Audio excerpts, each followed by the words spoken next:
Kita doakan anak-anak kita semuanya, anak cucu selalu berada dalam limpahan rahmat ridha Allah Subhanahu wa taala, dalam pandangan Allah, dalam kasih sayang Allah. Semoga Allah Subhanahu wa taala menjaga keluarga kita sebagaimana telah menjaga keluarga hamba-hamba Allah Subhanahu wa taala yang tercinta di sisinya. Amin ya rabbal alamin. Di balik anak yang hebat ada doa ibu yang dahsyat. Tema kita pada hari ini. Saudaraku sekalian saya muliakan, saya teringat sebuah kisah yang diceritakan oleh salah satu guru saya, Ubabah Syarifah Al-Haddar, dalam kedatangan beliau mungkin 2 tahun 3 tahun yang silam. Kebetulan beliau memberi kajian di salah satu majelis saya yang saya terjemahkan. Beliau setelah sudah majelis, saya tanyakan mengenai hal ini karena ini adalah ilmu yang banyak ditanyakan oleh kawan-kawan kita. Hubabah, saya bilang, apa amalan atau doa yang bisa dilaksanakan seorang ibu untuk anaknya hingga anaknya bisa menjadi anak yang solehah, hingga anaknya menjadi anak yang soleh, punya nasib yang bagus, hidup dalam keadaan bahagia di dunia maupun di akhiratnya. Apa yang bisa dilakukan atau didoakan oleh orang tua? Doa apa yang bagus buat dimintakan oleh Allah Subhanahu wa taala kepada Allah Subhanahu wa taala dari orang tuanya ini? Ubabah kemudian bercerita, beliau bilang ada satu orang perempuan datang kepada ayah saya. Ayahanda beliau adalah seorang ulama terkemuka, namanya Habib Muhammad bin Abdullah Al-Haddar alaihi ridwanallah. Beliau meninggal dunia di kisaran 20-30an tahun yang silam. Meninggal di Mekah dan dikuburkan di Ma'la. Sesudah mungkin sekitar 10 tahunan dari beliau meninggal. Itu kan biasa tuh, kalau di Mekah kuburan kan ditumpuk. Karena memang lahan pekuburannya hanya itu-itu aja. Sementara yang meninggal dunia di Mekah, di Madinah kan banyak sekali. Semuanya maunya dikuburin di situ. Jadi tanahnya itu dibalik biasanya, kemudian diletakkan jenazah-jenazah yang lain. Nah, satu hari ketika sedang ngebalik tanahnya, ada satu jenazah yang utuh terlempar. Dibuka kain kafannya, kabarnya bahkan seperti tidak meninggal dunia wajahnya. Bibirnya masih merah begitu. Padahal sudah meninggal dunia 10 tahunan silam. Ditanyakan kepada yang ada di sekitar situ, yang kenal nggak ini siapa? Biar dikasih penanda bahwa jenazahnya tidak bisa dimakan rayap tanah, jadi ditempatkan khusus. Seseorang di antara mereka bilang, oh iya saya kenal, ini adalah Muhammad bin Abdullah Al-Haddar yang saya ceritakan ini ya. Ayahandanya Hubabah Syarifah yang juga ayahanda guru saya Hubabah Nur, mertua dari Habib Bana Umar bin Hafid yang tadi menulis kitab Maulid Ad-Diyaul Lami', serta juga mertua dari Habib Bana Zain bin Ibrahim bin Smith, seorang ulama terkemuka di kota Madinah sana itu. Mudah-mudahan kita tidak terhalang dari keberkahan para ulama-ulama kita. Dia bilang seorang perempuan datang kepada ayahanda saya, Habib Muhammad bin Abdullah Al-Haddar. Dia nangis-nangis dengan linangan air mata. Dia meminta kepada ayahanda Hubabah Syarifah, kepada Habib Muhammad bin Abdullah Al-Haddar, Habib tolong saya, Habib doakan anak saya. Anak saya ini bandel sekali Habib. Sedih hati saya melihat keadaannya. Saya minta tolong sama Habib, tolong doakan anak saya. Anak ibu usia berapa? Kurang lebih ya 12 tahun. Baik. Kemarin Habib begini begitu segala macam diceritakan sama perempuan tersebut dengan linangan air mata. Dia menangis, banjir air matanya. Susah saya bilangin Habib, nggak pernah mau dengerin ucapan saya, terus mengadu. Sampai habis selesai, Habib Muhammad bin Abdullah Al-Haddar mengatakan begini, Bu, saya akan bantu ibu doakan anak ibu, tapi sebenarnya doa ibu untuk anak ibu jauh lebih mustajab pada doa saya untuk anak ibu. Karena doa ul walidah li waladiha ka doa in nabi li ummati. Doa ibu untuk anaknya setara doa Nabi untuk umatnya. Baik buruknya, doa baik akan jadi bawa kebaikan, doa buruk akan mudah sekali juga diijabah untuk anak tersebut. Jadi ibu, saya akan bantu ibu buat doa, tapi saya minta ibu untuk melakukan hal yang sama. Ibu bangun di waktu malam yang serius berdoa buat anak ibu. Kayak ibu hari ini nangis di depan saya, nangislah malam nanti kepada Allah. Sehari, 2 hari, 3 hari istiqomahlah bu. Nangis sama Allah. Minta. Ya Allah tolong jaga anak saya ya Allah. Kasihan anak saya ya Allah. Terus begitu. Seperti ibu menangis di hadapan saya, menangislah di hadapan Allah untuk anakmu. Allah tak akan pernah menyia-nyiakan dia. Dia bilang lebih Habib. Dia pun melaksanakan. Ubabah Syarifah bercerita, waktu berlalu. 10 tahun kemudian, sekampung kami nih, tak ada anak lebih soleh daripada anak dia. Hafal Al-Quran di usia masih muda. Dia bilang tiap malam si anak tahajud dengan membaca 10 juz Al-Quran. Tiap malamnya.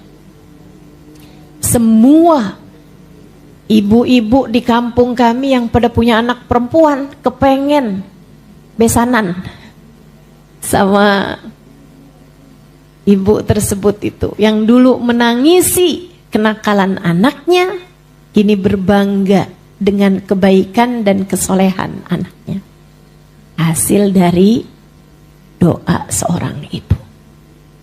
Saya tahu dari mukamu ini, betapa sering kamu kayak kebingungan, ya Allah, nih anak mesti diapain.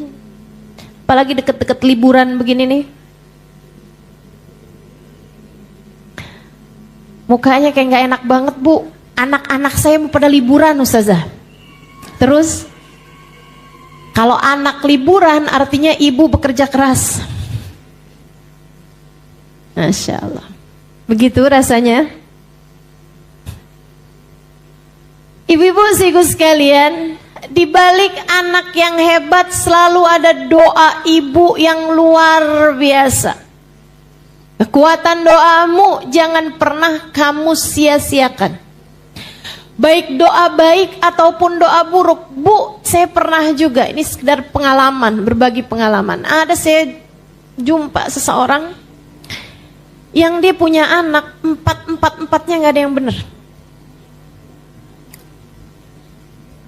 Empatnya gak ada yang benar. Saya minta sama Allah dikasih ilmunya, dikasih pelajarannya. Saya bilang, ya Allah kenapa begitu dia, ya Allah kesian benar, kesian. Ada yang satu keluar masuk penjara, ada yang satunya kena narkoba, ada yang satunya kabur sama suami orang. 4 anaknya gak ada yang beres. Saya minta diberikan jawaban sama Allah SWT, dan keesokan harinya ada seorang perempuan cerita sama saya. Dia bilang, Allah Ustazah, itu si Ustazah kita sampai kesian sama dia. Dia bilang, dia Ustazah kalau marah sama anaknya, anaknya diseret panjang gang. Seret di gang, dipukulin Ustazah. Terus dia bilang sama anaknya, liatin sekalian kamu. Mama gak ridho sama kamu, nanti biarin kamu begini, biarin kamu begitu. Doa-doa buruk buat anaknya, disumpahin anaknya. Disumpahin anaknya. Semoga Allah beri petunjuk pada kita sekalian insyaallah. Jangan pernah berdoa buruk buat anak. Jangan bu, jangan. Yuk bismillah.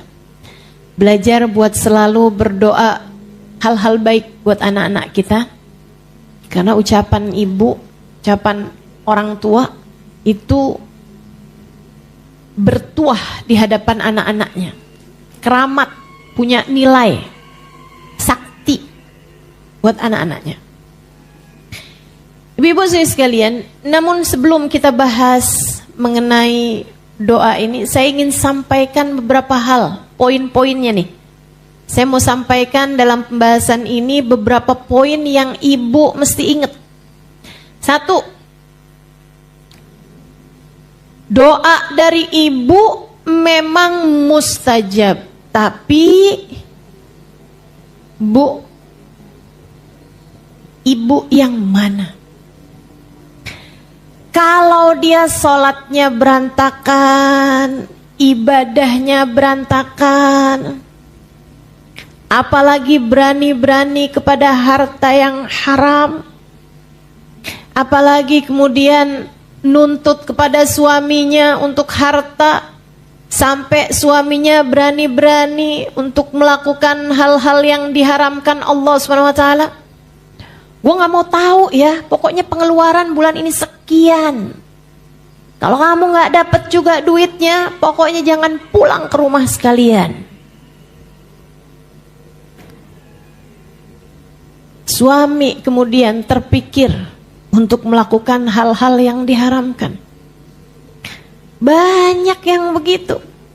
Apalagi kalau modelan ibunya ini lemah lembut gitu, ngebujukin suaminya, nggak apa-apa kali Pak, suap-suap dikit Pak,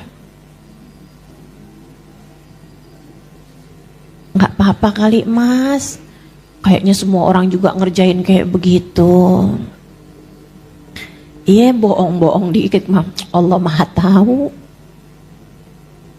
Nah emang Allah Maha tahu.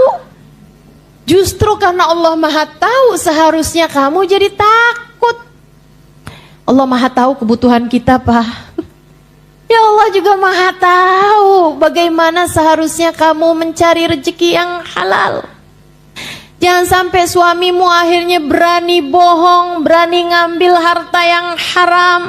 Saudaraku sekalian, saya muliakan Sayyidina Syekh Abu Bakar Syatta dalam kitabnya I'anatut Talibin ala Syarhi Fathil Mu'in di bab-bab awal mengenai doa.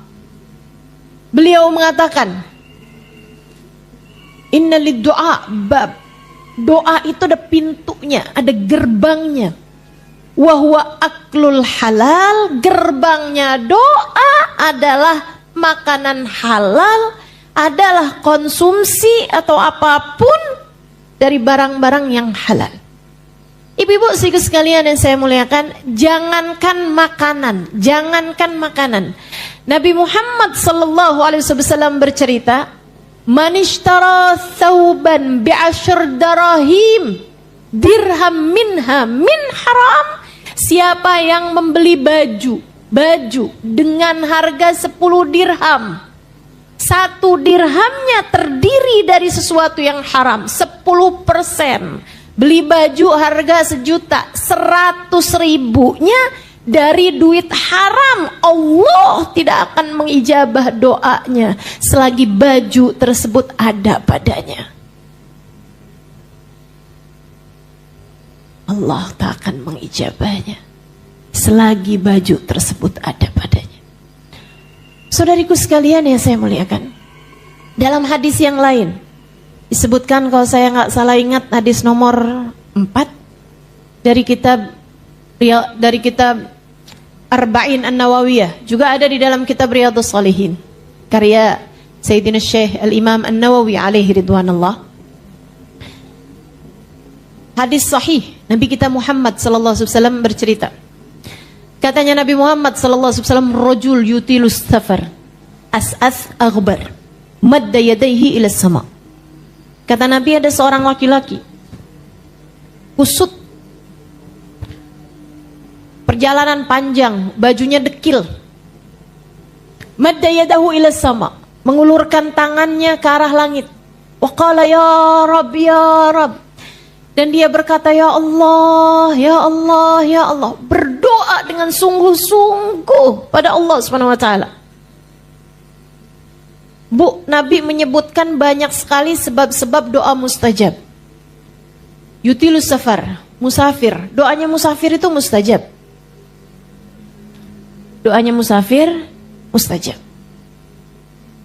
As-as aghbar, dalam keadaan yang menyedihkan. Bajunya dekil, perutnya lapar, keadaannya kepanasan. Penyebab doa mustajab. Makanya kenapa doanya orang puasa di saat lagi siang hari puasa mustajab? Karena keadaannya mengenaskan, tambah semakin sore tambah menyedihkan kan? Tambah lemas gitu.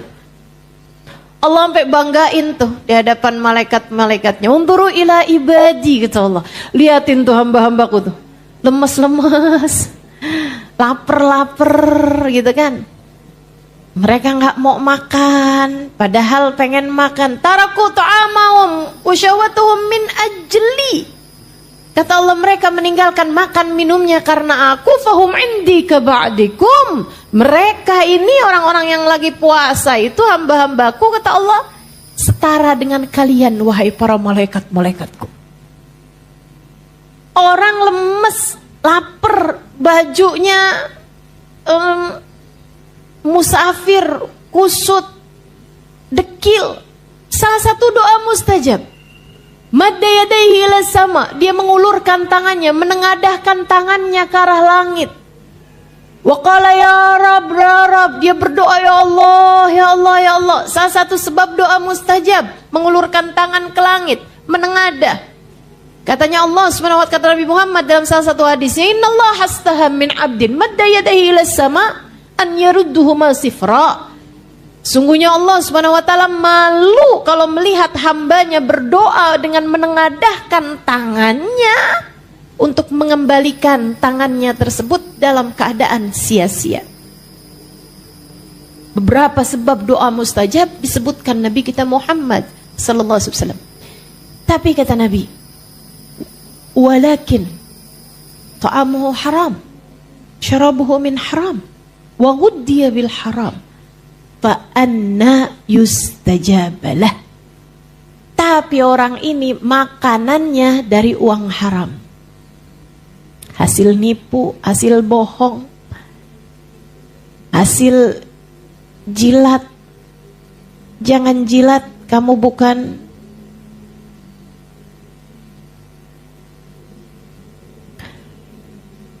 hasil korupsi, hasil innalillahi wa inna ilaihi raji'un, atau hasil dari transferan suami orang.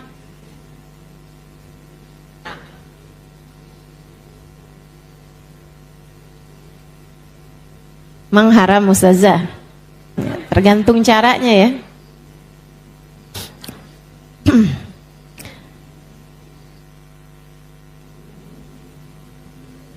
Kalau ada emang urusan ini kan lain lagi tuh.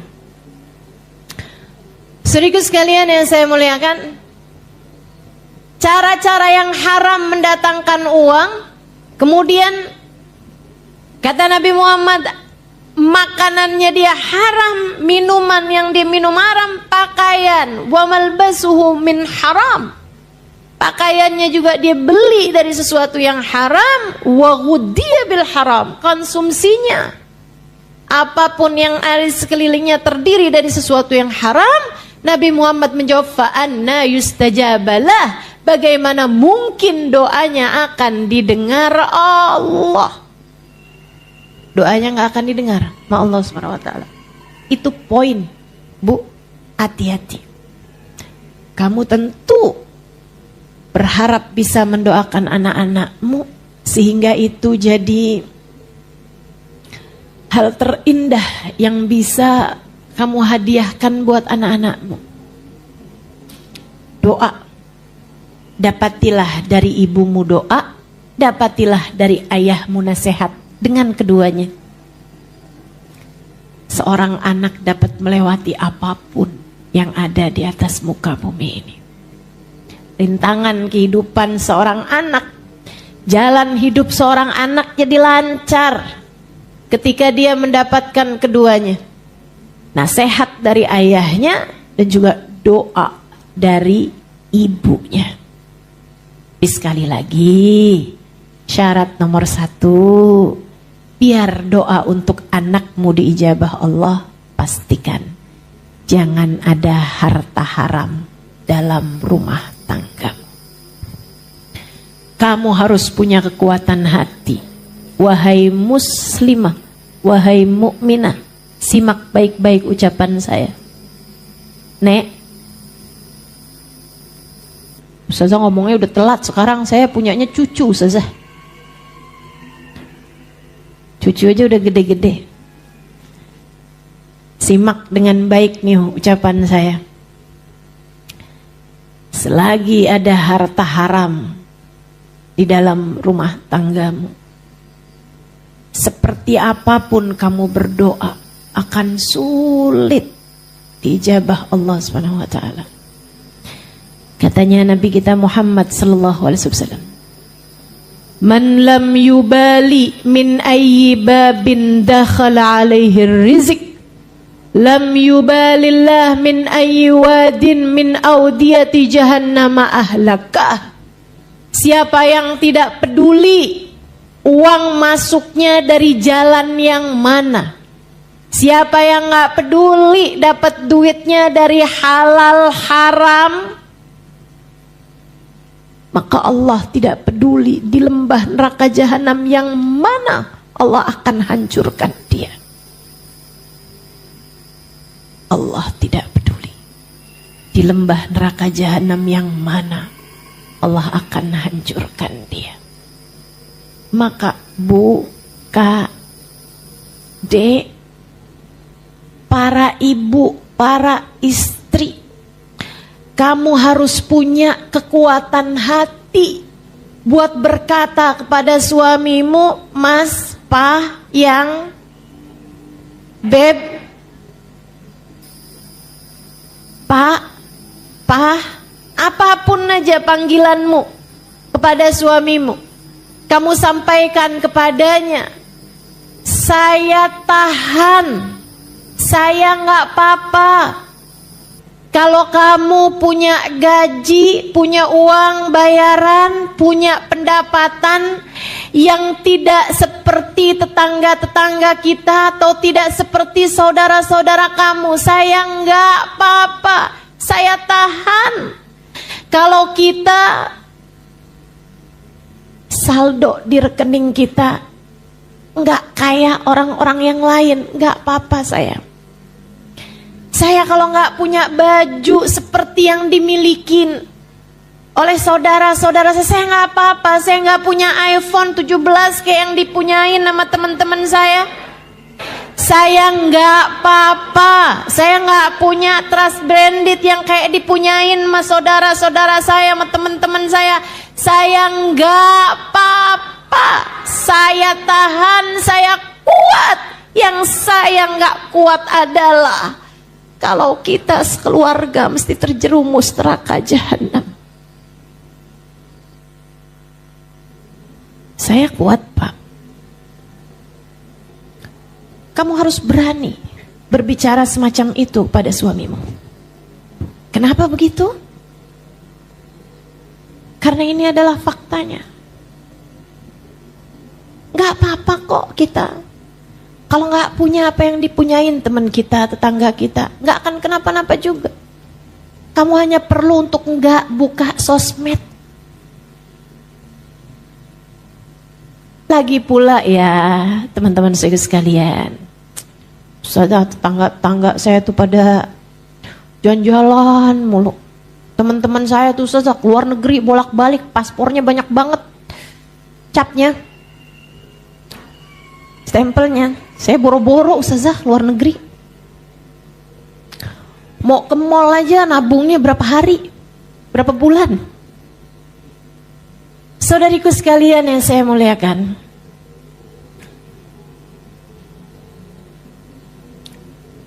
gak apa-apa gak punya apa yang dimiliki orang.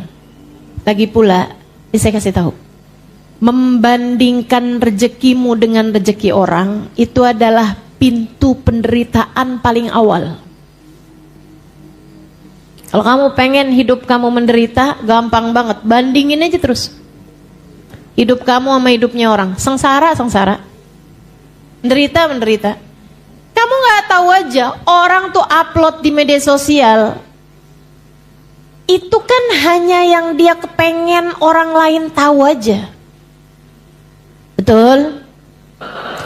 Gak pernah ketemu apa? Pasangan yang kelihatannya kayak romantis banget di media sosial, tahu-taunya kayak kamu gak pernah denger aja. Saudaraku sekalian yang saya muliakan, kamu gak pernah dengar apa berita orang jalan-jalan ke luar negeri, pas nyampe di Jakarta ditagih sama debt collector.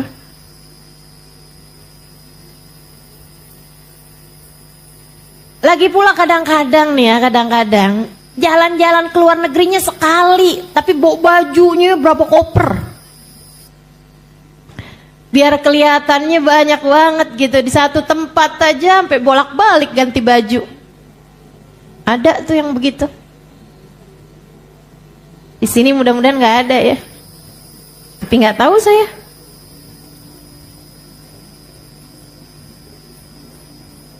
Inna lillahi wa inna ilaihi.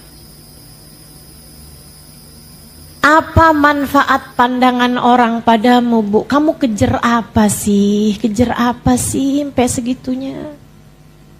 Saya kasih tahu. Kamu kejar apa? Sampai segitunya. Kamu gak mikir apa esok akan lusa atau lusa keadaan akan bisa menjadi sangat berubah. Kamu gak mikir apa? Bahwa besok atau lusa bisa jadi ajal datang menjemputmu atau menjemput suamimu. Dan lihat bagaimana percakapan al-akhilla kata Allah di akhirat nanti. Al-akhilla yauma idzin ba'duhum li ba'din adu illal muttaqin.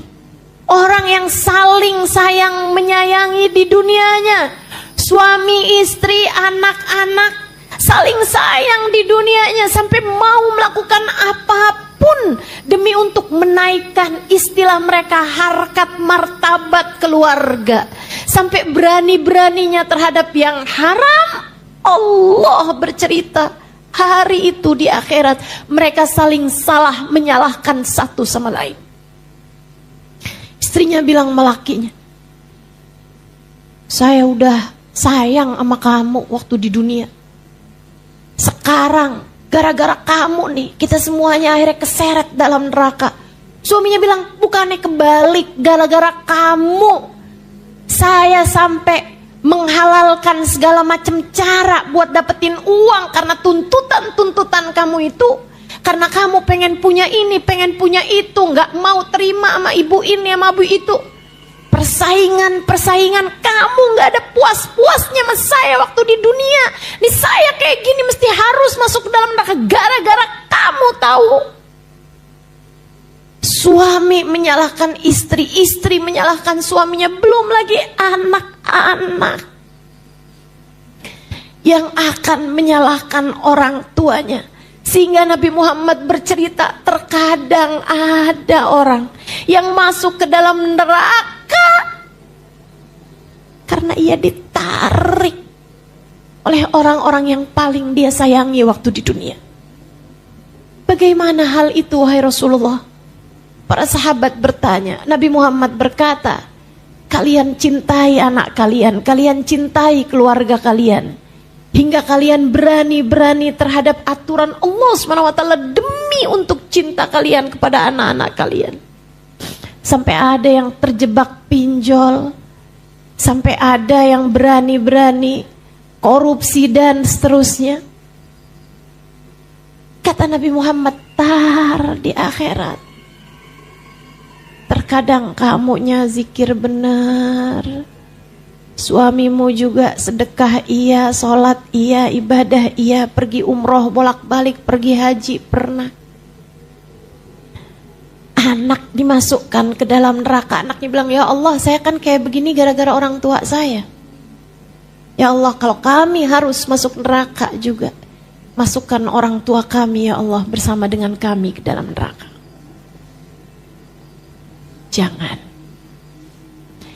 Jangan biarkan senjatamu yang paling ampuh untuk anak habis, hilang, hanya karena kamu yang tidak tahan terhadap godaan duniawi. Pastikan jangan berani sama harta yang haram. Tapi kami memang kesulitan Ustazah, Bu. Ustazah gak tahu mungkin rasanya kesusahan ekonomi. Saya pernah tinggal di sebuah negara 4 tahun lebih. Sepertinya saya punya uang dengan saya gak punya uang, banyakan saya gak punya uang. Ibu-ibu sekalian yang saya muliakan. Tapi Bu, punya uang atau gak punya uang, yang jalanin hidup itu bukan uang. Yang jalanin hidup adalah hati kita. Karenanya sering saya sampaikan kepadamu,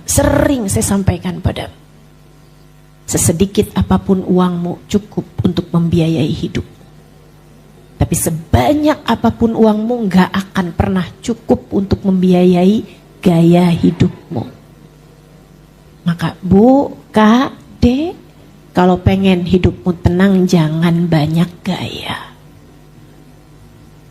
Serius saya sampaikan padamu. Jangan banyak gaya. Sesuaikan aja. Tenang, nilai kamu tuh gak ada pada gayamu kok, enggak. Bu, enggak. Nilai dirimu itu ada pada bagaimana Allah memandangmu. Ada pada cinta, hormat, kasih sayang dari orang-orang yang ada di sekelilingmu. Mohon maaf, semiskin apapun kalian.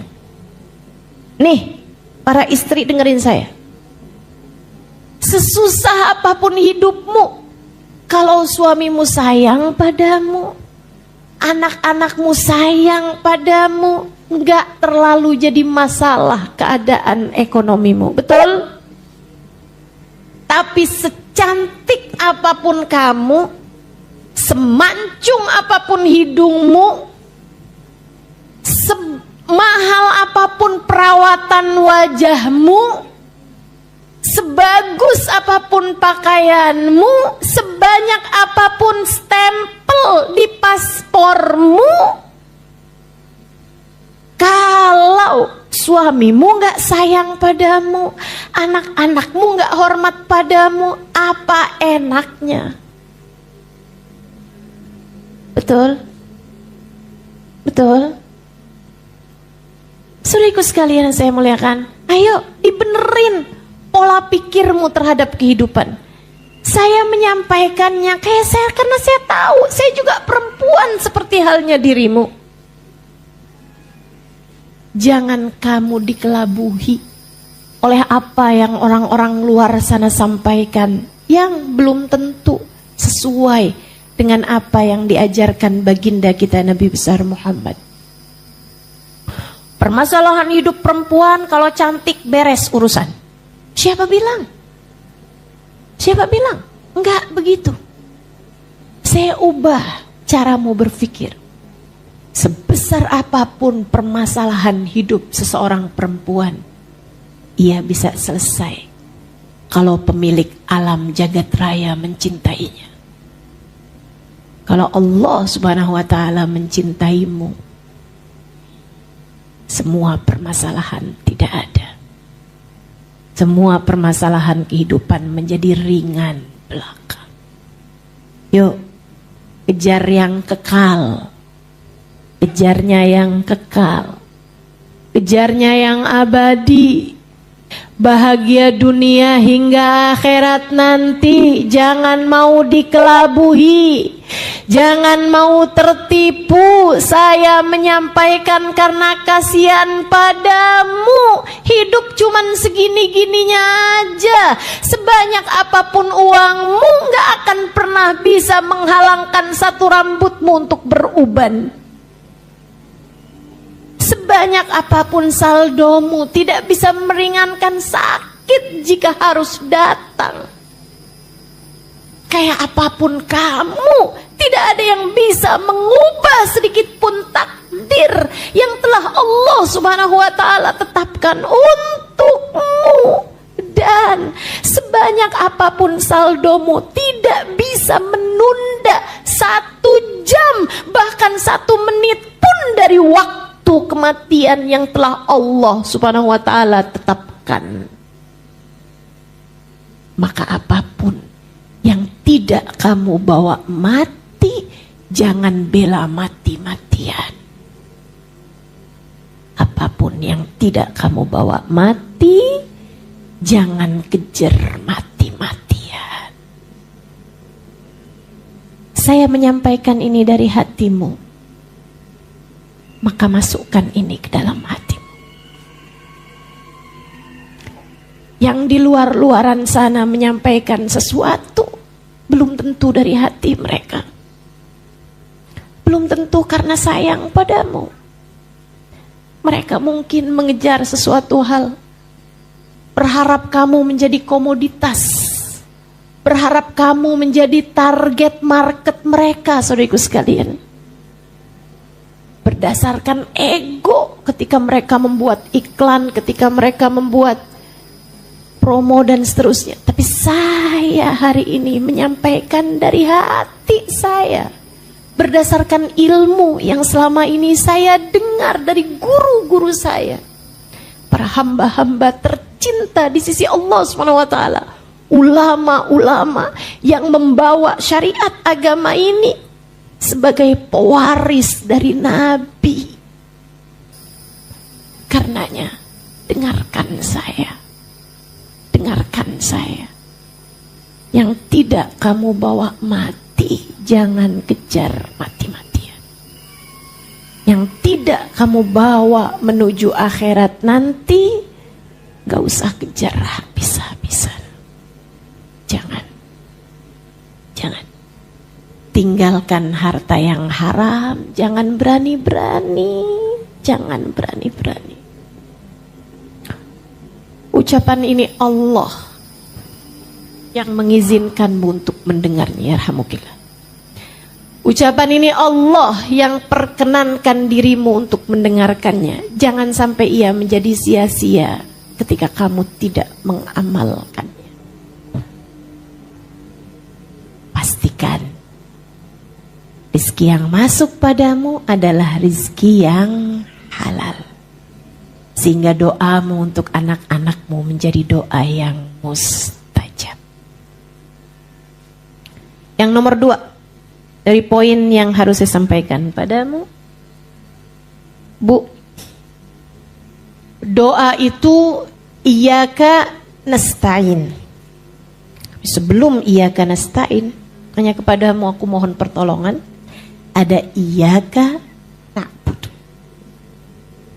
Sebelum iyyaka nasta'in harus ada iyyaka na'budu. Kepadamu kami beribadah ya Allah, dan kepadamu kami mohon pertolongan. Ibadahmu, doamu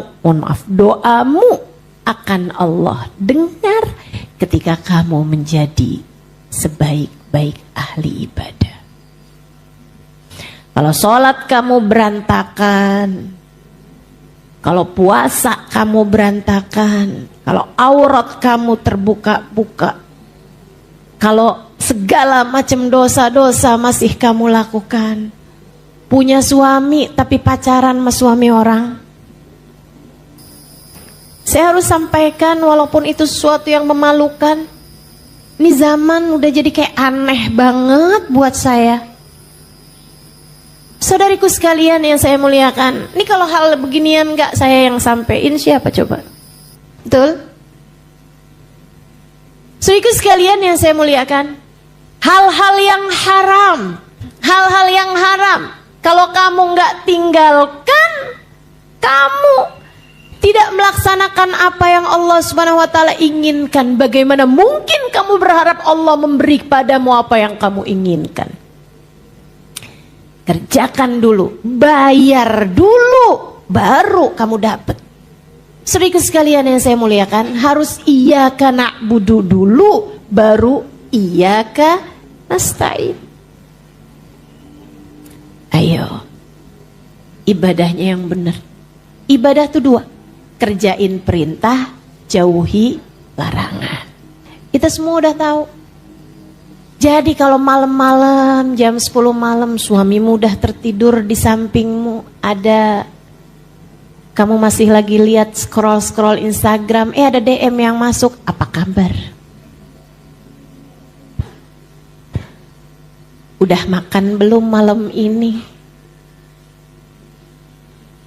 Dari seorang mantan yang kamu temui waktu reunian.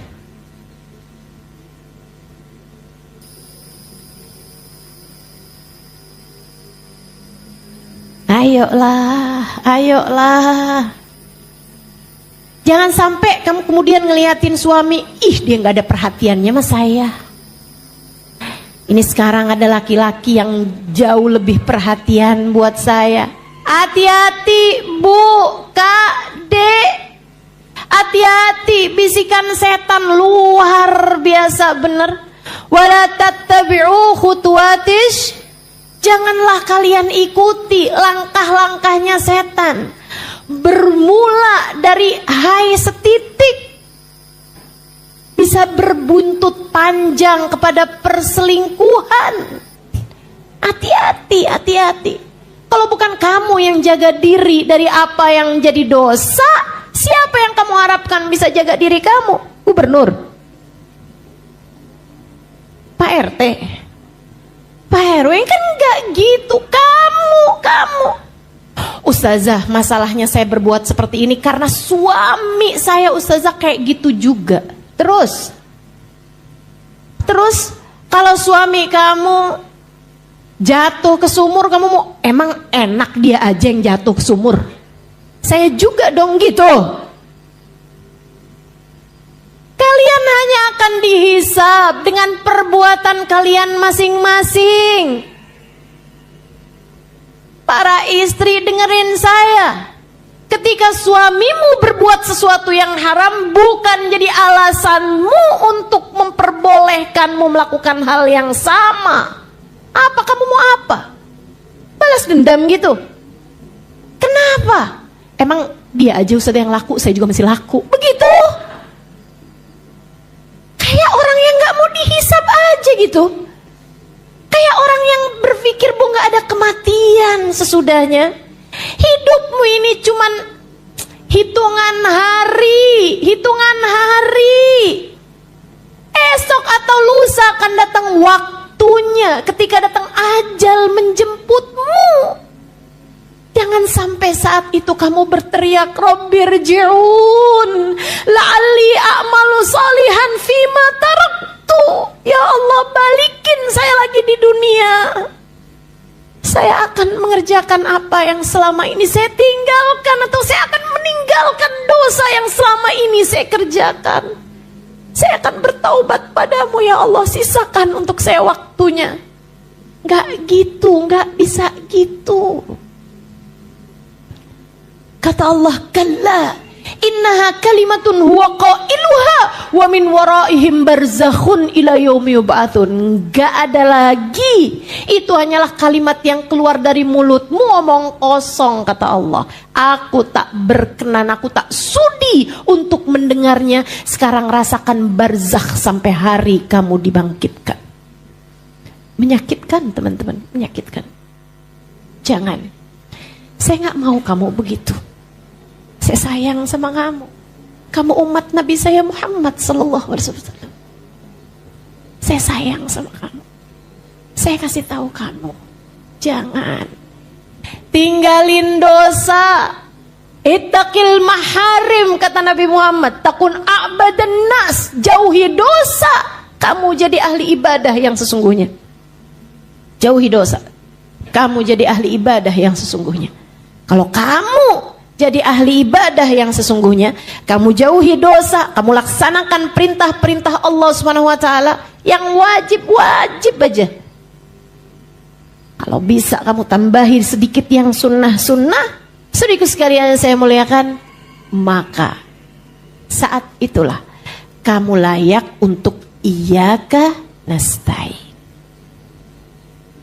Kami beribadah hanya padamu ya Allah, maka kami mohon pertolongan kepadamu. Allah akan dengarkan dengan baik tiap doamu, sehingga doamu akan menjadi doa yang mustajab untuk anak-anakmu. Itu poin kedua. Poin pertama tadi apa? Harta halal. Oke, poin kedua, iyyaka na'budu, ibadah dulu yang benar, baru doamu layak didengar Allah. Yang ketiga,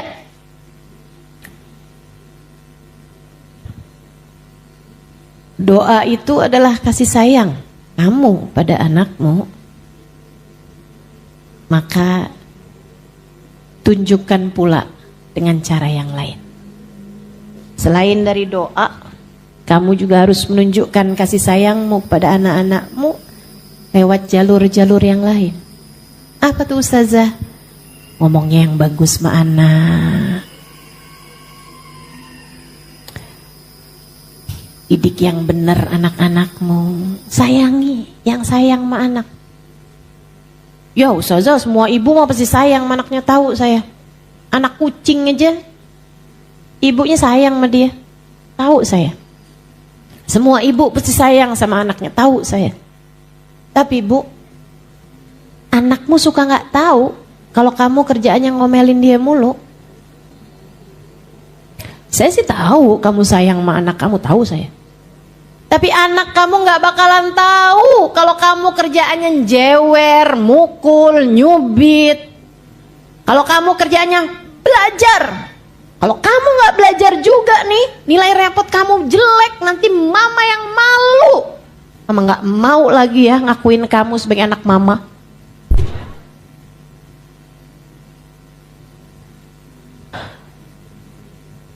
Kaget saya.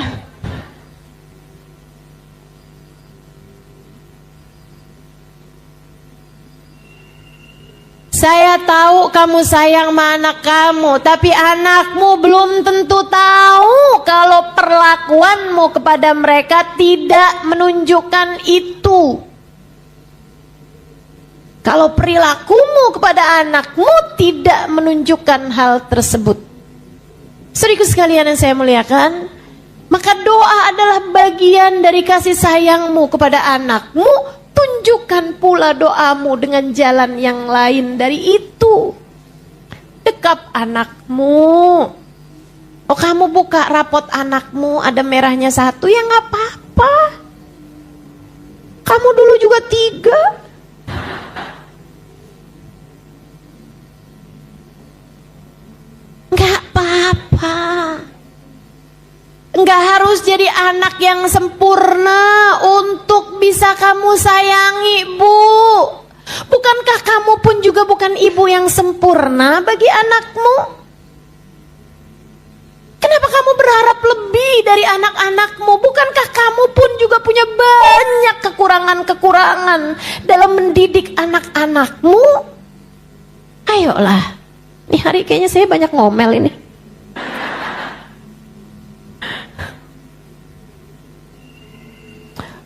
Jujur aja Bu, saya ini 23 tahun nikah, saya nggak ada anak. Saya dulu bilangnya saya belum ada anak, sekarang kayaknya saya udah tua. Jadi saya bilangnya kayak mulai ganti nih, saya nggak ada anak. Ibu-ibu sih sekalian yang saya muliakan, kalau kamu tanya, Ustazah pengen nggak punya anak? Pengen. Bahkan dari bulan pertama saya nikah, saya udah tes pack. Kurang apa coba? Kalau kamu tanya doa, wah saya tentu berdoa. Meskipun saya yakin. Seperti katanya Sayyidina Ali bin Abi Thalib, untuk urusan dunia ya bagaimanapun ini kan anak bagian dari urusan dunia. Kata Sayyidina Ali, ketika doa saya diijabah, saya senang 1 kali. Saya bahagia, senang saya 1 kali. Jadi ketika doa saya tidak diijabah, saya senang 2 kali. Kenapa gitu wahai Sayyidina Ali? Sebab Allah memberi kepada saya apa yang Allah mau, bukan apa yang saya mau. Insyaallah. Saudaraku sekalian yang saya muliakan, saya nggak ada anak, tapi ibu-ibu tahu hal yang paling menyakitkan bagi saya adalah ketika saya melihat seorang ibu menyakiti hati anaknya. Kalau saya melihat seorang ibu menyakiti hati anaknya, hati saya rasanya merasakan kepedihan yang lebih daripada kepedihan anak tersebut. Rasanya kayak saya mau bilang sama Allah, ya Allah jangan sayangi dia sebagaimana dia tidak menyayangi anaknya. Rasanya semacam itu gitu. Kenapa gitu? Anakmu tuh manusia baru. Nggak ada anak yang bisa ngerti tanpa dikasih tahu. Anakmu tuh lahir puluhan tahun jaraknya denganmu. Kamu adalah mentornya dalam kehidupan. Kamu adalah pimpinannya. Anak akan ikut apa yang dikerjakan sama orang tuanya. Dan kalau kamu dalam hidupmu, kerjaanmu menyakiti hati anakmu, dari mana anak bisa belajar mengenai kasih sayang Allah dalam dirinya? Islam ini indah. Islam penuh cinta. Cinta Allah kepada hambanya. Cinta Allah kepada baginda Nabi besar Muhammad. Cinta Nabi Muhammad kepada umatnya. Cinta para ulama kepada umatnya. Cinta orang tua kepada anaknya. Dan kalau kamu tidak menjadi bagian dari kasih sayang tersebut, kamu dikhawatirkan tidak masuk dalam bagian umat Islam. Nabi Muhammad mengatakan, "Man lam yahtam bi amril muslimin falaysa minhum." Siapa yang tidak mempedulikan keadaannya umat, dia tidak termasuk dari kelompok umat. Jika ini terhadap keadaan umat secara keseluruhan, bagaimana pula dengan keadaan hati anakmu? Ingat, anakmu meskipun lahir dari rahimmu, ia bukan milikmu. Anakmu meskipun lahir dari rahimmu, ia bukan milikmu. Kamu gak ikut-ikutan bikin matanya. Kamu gak ikut-ikutan bikin telinganya. Kamu gak ikut-ikutan bikin jantungnya, hatinya, aliran darahnya. Apalagi menentukan nasibnya. Enggak. Kamu gak dimintain urunan, rembukan, diskusi ketika Allah SWT hendak menentukan anakmu akan jadinya semacam apa. Enggak. Kamu gak dimintain diskusi. Kenapa gitu? Karena kamu bukan pemiliknya. Kamu